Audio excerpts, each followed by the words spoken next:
From all the indications we're getting, there will be no exemptions. This is Donald Trump unplugged. I've spent the last few weeks in Washington, D.C. His first term, he was fighting against various forces. He didn't have the team around him he wanted. He's now got so much power. He's possibly the most powerful president in history now. Tariffs have been a big thing for him for decades. So he's going to go, he's delivering shock therapy to the international trade world, and I don't think there'll be any exemptions. You are now based in the US. What have you been able to gauge about the strength of Australia's representation on this issue and how it's being received? When I hear Peter Dutton and some coalition people suggesting that Australia is not being properly represented, that doesn't gel with what I see in Washington. What I see is that through the ambassador there, Kevin Rudd, Australia's had more access to this administration in the early days, Penny Wong, Richard Marles and others, than almost any other country. Australia's doing everything it can.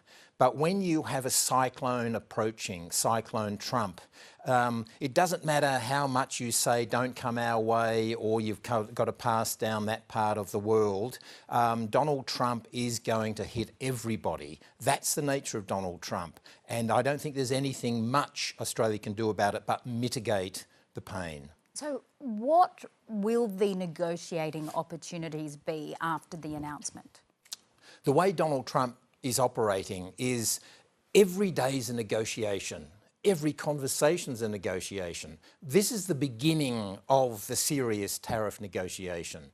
Now, I think it'll be the shock therapy, then every country will try to use its own bargaining chips, and he's transactional. What Australia has to offer is security importance. China is a big issue for the Americans. We're well positioned. Pine Gap in the centre of Australia is the eyes deep into China. We are surveilling China through Pine Gap. We have American forces and soldiers in the north of Australia.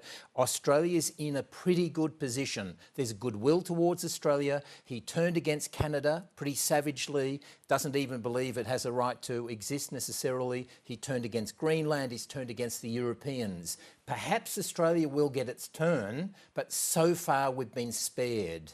And so Australia's in a relatively good position. That said, do you see this as the biggest test yet between two long-standing and steadfast allies?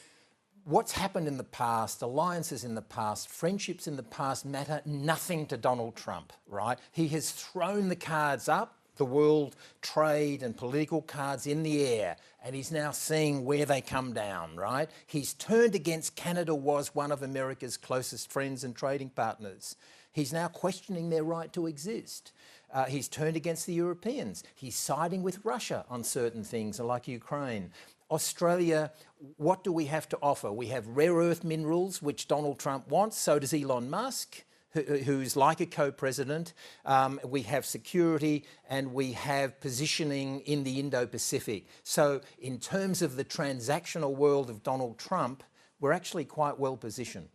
Will American consumers who are about to pay perhaps as much as 20% more on products coming into the United States react and give Donald Trump pause to reconsider?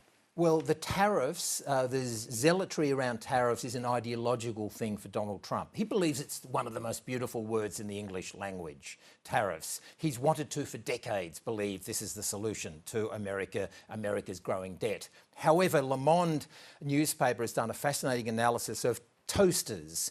America spent in 2024 $144 million buying toasters, 99% of them from China. Now, if they're produced in America, that's what Donald Trump wants. He wants Chinese or Malaysian or Singaporean, Japanese companies moving to America, producing there. They would have to sell the toasters 10 times more expensively than they are now. So things like toasters, things like avocados, food coming in from Mexico. When it's winter in parts of America, Mexico becomes the food bowl. Auto parts from Canada. So in the next 6 or 12 months, Americans are going to see their prices going through the roof. And this is the president who promised relief. That's when the real crunch will come for him. John Lyons, thank you.